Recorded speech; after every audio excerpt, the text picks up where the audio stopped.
Do you know how velvet is made? Recently, I visited Bevilaqua, a family-run business in Venice where they still weave velvet by hand.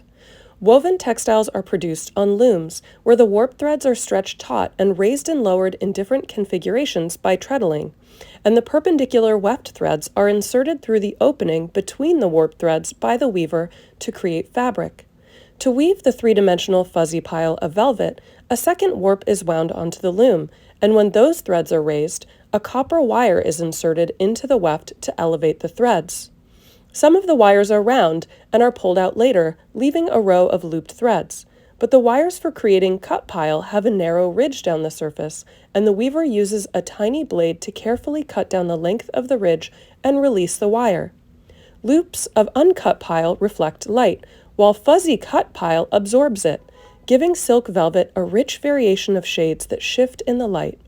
I actually learned to weave velvet by hand on a 19th century loom at Fondazione Lisio in Florence in 2015. I even designed the pattern and hand-punched the jacquard loom cards myself.